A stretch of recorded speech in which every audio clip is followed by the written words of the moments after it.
Hi, I want in this video to honor my parents, also regarding how I received support from them in my life and for which qualities I'm grateful.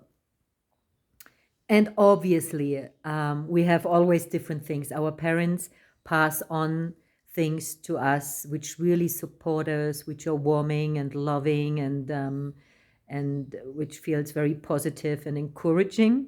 And obviously, we know parents are also, they do always their best. I believe that. Parents always do their best, but also they have their own traumas and they pass on all the not processed pain and hurt and wounds from them to us. And that's a natural process. That's a human being experience. And that's why today more and more people do their work, do their healing work. We have the space and the time, and we live in the time where we can go inwards to heal and to transform in order, in case we get children, not to pass on all this ancestral and collective trauma. But in this video, I want to focus on the things where I'm very, very grateful for. And obviously, our parents are teachers with things where they live like a model, and we copy, and we also learn through things. Oh, I don't do it that way. But as said, I want to focus right now on all these beautiful qualities I received from my mom and I received from my dad, which really, really supported me on my path. On these things, I want to focus in this video to give gratitude and to say thank you. So, my mom always believed in me. I could do any kind of things. She had this deeper trust and belief. Ute knows how to do. Ute is doing it. No, I have no worries, Ute. You will find your way. You will do it your way. And she had this attitude in times where school was very difficult for me, where I took a lot of drugs, where I sometimes didn't really know where to go, what to do. I was very rebellious.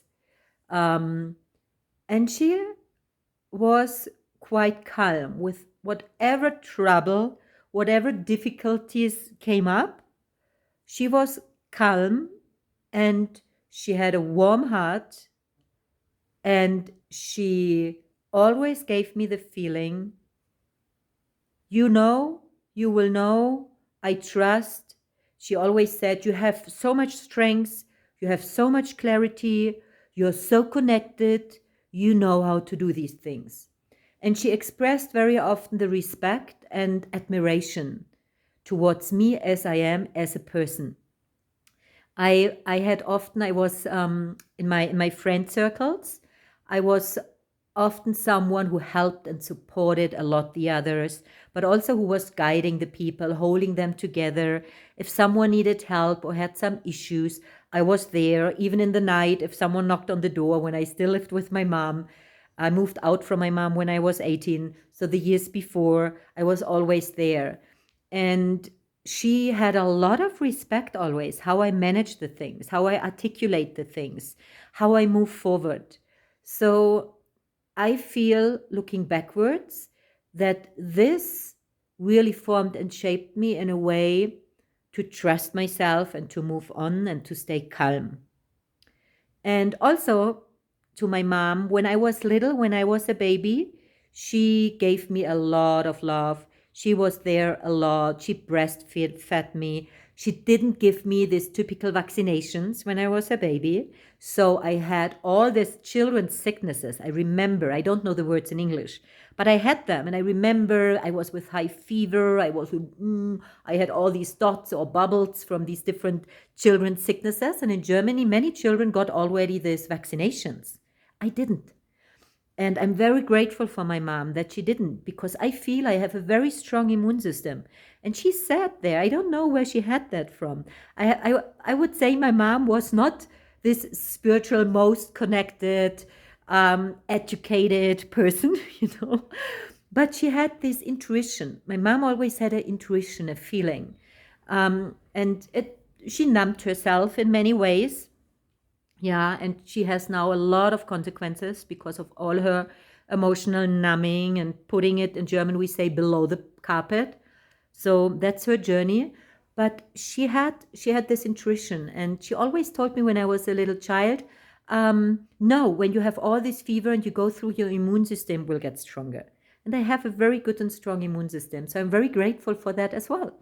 Um, and also, where I'm grateful for my mom is, I always was allowed to invite friends. I was a single child. So when I was little, in the road, in the street where I lived, there were a lot of children around, luckily, in my age. So every day I could go outside or ring the bell on a door, and there were children, and we could play in the woods, and we played a lot outside. We had a huge garden in the home where I grew up. I loved this place. It's a very, very, very strong place for me, and it was very traumatic to leave this place for me. It was not a joyous, but we had a lot of playground, and I always could have a lot of children around. I can't remember that she ever said like no other children in our house or our garden. So I think this was also very, very nourishing, very beautiful for me to connect, to find my place in the network, in the dynamics with other humans. And also when I was a teenager, always my room was full with people. Also because my mom didn't say anything that we smoked a lot of weed. So it was a nice place to sit. We didn't have to go outside in parks, in the woods. We also did that sometimes. But in my place, always people could be and could come. And my mother always, she had this attitude. She prefers that she knows my friends. She can talk with them when they come in and go in my room, than that I would be in other places and she has no idea with who am I hanging out. And I always had wonderful, beautiful friends. We did a lot of partying. We did a lot of things which were not legal, but we were from our hearts. All of my friends, all of my closer friends. I had a lot of male friends, a lot of cool, really cool boys. I'm still connected to most of them or all of them. Very cool boys. And I had also very, very nice girlfriends. But there were times like a lot of male friends, in the 90s when it started with baggy pants, and it was a fun time. And my mom always allowed us to hang out in my room. And if we came home at 5 o'clock in the morning after a club, we could sit there. I have to say, my mom had times she was with her boyfriend. She was not there at the weekend, and she gave just the flat to myself. Of course, you could see that from different perspectives. She didn't take care. I was still so young. But she always trusted also. She gave me the space and she trusted. And, like I think other parents who would have been more strict, would call the social services or whatever, it would be a very different path for me. Maybe they would put me in an institution because I didn't go to school frequently, or because I took substances, or because I was in clubs until morning when I was still 15, 16, 17 years old. In German, you could go out as long as you want when you are 18. But she didn't do that. And I think this gave me a lot of freedom to explore. It gave me the start also to explore with psychedelics, what looking back was a very, very important. And also I think I released some parts of my traumas from childhood unconsciously and not guided in that time.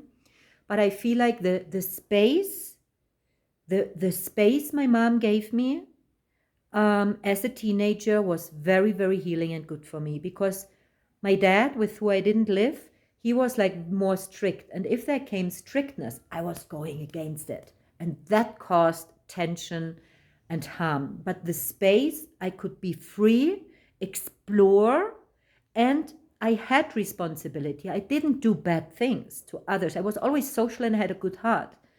But this free space was very, very healthy for my development. Very, very good for my development. So thank you, Mom, for your trust and giving me space. Thank you very, very much. And this is for my childhood and from my teenager time. With my mom, I had a lot of space and a lot of trust and a lot of freedom. These were all very important, beautiful qualities. Also, I have to say, my mom was in Brazil before I was born. Like, I think 79 or something. She was 6 weeks in Brazil. And she always told me how amazing South America is. And she always told me, Udo, you have to travel. You have to travel. You have to learn languages. You have to explore the world. So, this was a very beautiful influence, a very beautiful influence. And she had a lot of understanding for my party times, came from a place that she also liked to go out a lot. Um, I stopped these party things around 30, beginning of my 30s. My mom still were coping and covering until today, and she's over 70. So that also gives me some hurt to see that. But I can see, and where I want to focus now, also the beauty and the supportive parts she gave me. Thank you, dear mom, for that. Yeah. My mom also was very emotionally guided. She was more mainly responding to emotions than to any rational thing, what also can be challenging. My dad comes now. I'm very grateful for my dad as well. He's 81, turning 82 in December this year, 22. And my dad is like more, he got formed and shaped when he was very little in a very rational way. He had, I would say, a very, very difficult first years as a child in this world. It was 39 when he was born. It was right in the Second World War still. Germany got divided. His dad was on the other side, he and his sister and the mom on the other side, and then they reunited. And it was, I mean, it was a difficult time. And I think his parents, also, I believe they did their best. But what I heard, my grandmother was very, very tough on him, very, very tough. And I read letters from him, and I read letters they wrote because they decided to put my dad in a different family when he was still quite young. And he also told me with his development, he was younger and more sensitive and not that emotionally and physically mature like others in his age. And they put him relatively far away in a family because he was not good at school. And I know also when my dad sometimes shares, that they didn't pay him. When he asked if he can come home, they said no, it's too expensive. He couldn't come home. And sometimes he shares stories, a little bit he remembers. He doesn't remember so much, but it's very, very sad and it really hurts my heart. So I know that my dad, when he got like a teenager and an adult, and then he got a father with me, that his heart development to have a warm and open heart was on a big journey to open and to learn. And I can see today when he's 81 that his heart got so much bigger and more in resonance than it has been before because he just learned it's better not to feel too much. It's better to navigate rationally. That's less pain. And I'm very, very grateful for my dad. He was, from little on, a very spiritual influence for me. Today, he sometimes doesn't remember, but I remember and I remind him. So when I was, for example, little and I had like bad dreams and I was calling for my dad, I was very much a daddy girl, like most of us, I think, when we are little. I always was looking for the love of my dad, like very, very, very strongly. Always dad, dad, dad, dad, dad. And for my mom, sometimes it was very hard because I was so focused on my dad. And when he came then in the night and I had these dreams, he opened my window and he did some prayings and intention settings with me and to put the dream out of the window, all out of the window. And then he closed it and he said, now it's all out. Now you can sleep again. And he did these things. Or once I remember I saw a light. There was like this light in the darkness on top of my door frame. And I called, Daddy, Daddy, Daddy, there's this light, there's this light. And then he came to my bed and he looked with me and he said, I don't see this light. But children sometimes see more than parents because he said, I work a lot, I work very hard. And when parents, adults work so much, sometimes they lose these senses to see these supernatural things. And I trust it's all good. Just enjoy seeing that light. And that's something very, very special. And you are safe and you can just enjoy seeing that. And you might see way more than adults can see. Don't be afraid, it's something good. He also said that. And he also said when I just say a few things, where I feel like they really influenced me in a good way and they stayed in my memory. When I was maybe 6 or 7, my parents always were hiking at the weekend, and one hike I met this cow, and I was staying with this cow, and the first time I was really looking deeply in the eyes of this cow, and this really really soft nose, and I couldn't continue walking. I just was like, I was not hypnotized, but like I felt so connected, touching these nose, looking in these eyes, these long eyelashes, and I felt so much love to this cow, so much. My dad let me stand there, and at some point he said, "Ute, we have to go on." And then in the evening, when we were home, I had this German sausage eating. I didn't eat much meat when I was a child, but I had some sausage or some spaghetti bolognese or some chicken. Some of the stuff I ate when I was a child. And he said, Ute, this sausage theoretically could be this cow you fell in love this afternoon with. And this might seem for some people cruel. For my mom, it was like, what are you saying there? No, for me, it was like shocking. And I woke up at that moment and I couldn't continue eating that. And I think it was so important that he was so honest and opening my eyes that this meat, what I'm eating, comes from living beings and from a living animal. And it really made a big, big shift in my consciousness. And the years after, I always had to lie to myself. I ate very, very little meat only. But if I ate it, I had to tell myself a story, and I couldn't face that it's really the animal. I couldn't look in the eyes in my imagination and eating it. So when I was a teenager, when we developed more, it already happened that I said, hey, if I lie to myself, if I can't say, I look in your eyes and I eat you, thank you. If I can't say that, I can't eat it. I'm lying to myself. It's not okay. And I stopped eating meat. And since then, I didn't start again. I eat fish because I can witness the process when people kill a fish. It's hard for me, but I can. But I gave myself a few times. I had the chance. I had the chance, and I wanted to look at it, how other people kill or butcher an animal, but I couldn't. I couldn't watch it, so I'm not eating it. But these are things from my dad, from my childhood, that I'm very, very grateful for.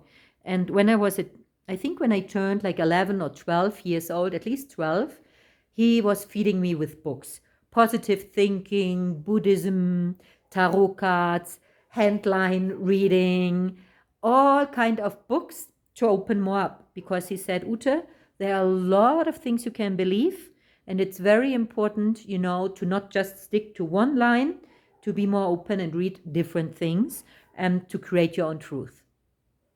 And my mom was sometimes like, oh, he's all these spiritual things, all these books, da.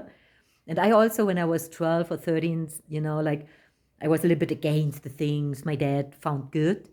But I started to look in these books and I started to read them, parts of it.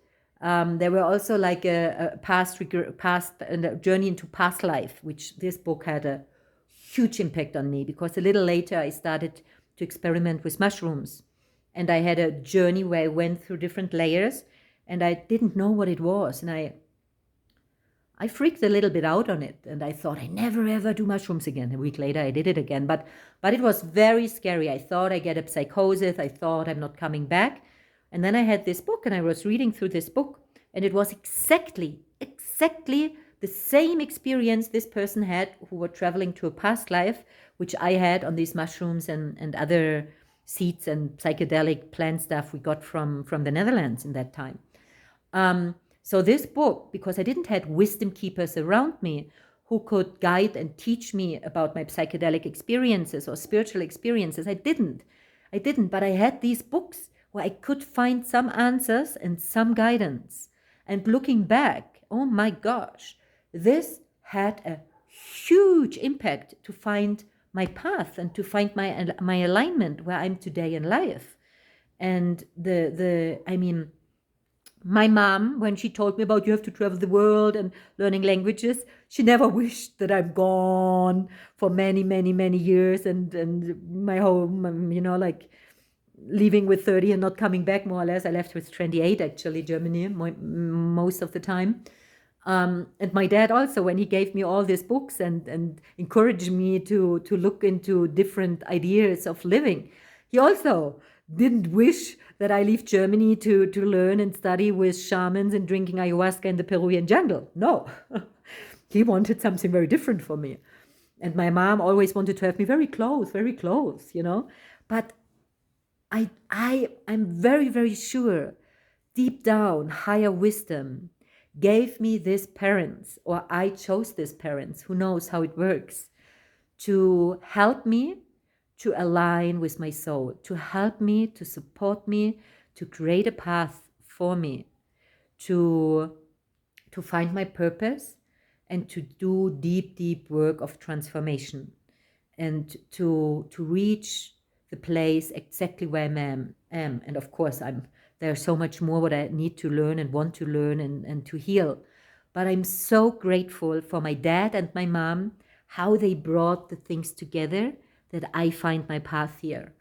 And I hope that they also receive something back from me in their healing and in their learning and in their completion, however we want to call it, to get more close to who they really are. I hope that I also could give them something and hopefully can give them something. And that's a different topic, right? I also trust that they receive something through me and from me and some learning and growing. I believe that my dad, when I was born, that his heart opened up in a very new way of being a dad. And I hope that that helped him in his life. Also, my dad lives in Thailand, and I guided him to Thailand like 15 years ago because I was frequently in Thailand. And I told him, Papa, with your retirement, you can have a good life in Thailand. And I think he learns a lot living in a different culture now since 12 years. He has a partner, Thai partner, beautiful woman also, where he learns a lot, like someone who is not in the German mind. And I also feel like that my dad could come back to spirituality a little bit more through my path in the last years, because he got very open and very interested in what I'm doing. He didn't drink ayahuasca. He didn't join a ceremony. Maybe we missed that point, but also I trust it's all good. But he got very, very open and interested what I'm doing, and mentally, emotionally, very supportive. In the beginning, he couldn't believe what I'm doing, and he really got scared, and he really wanted to have me back in a normal job and security and safety society life. But then when he noticed shifts in me, and when he noticed that I also make money, that it's not just taking substances in the jungle, that it's also a business, um, and that he could see and understand more that the healing, what I share and what I offer, this healing space for other people, he can see that it has a lot of value. And this meant a lot for me also on the journey with my dad, that finally, he was approving and acknowledging what I do, and he could give me compliments and positive feedback. That was huge when he said these things the first time. Uta, I'm proud of what you are doing. This was like, oh my God, my soul was waiting for that my whole life, or my heart was waiting for that my whole life. Very, very, very, very, very important. And yeah, my mom, I hope also that she receives something from me through me. I don't know, actually. It's not so much visible. It's not so much visible, but I give my best. And to the same time, I have to focus on my path, right? And it's it's a journey, and it's a lot of learning and healing, also about boundaries, about responsibility. I'm the only daughter living in Peru. My mom lives in Germany. She's mentally, emotionally, physically not healthy anymore. And my dad, luckily, he is good, and he lives in Thailand. But how to see parents, how to support them when they are older, it's almost not possible with me being here in Peru. I did different offers. I had different ideas, but so far that's also sad, and I trust that it's all in alignment. But mom, dad, thank you so much for all of your support of helping me in my life here to being in alignment with my purpose and with the most beautiful things I could imagine to do in my life. And thank you to both of you for your different ways of supporting me. Thank you. Mwah.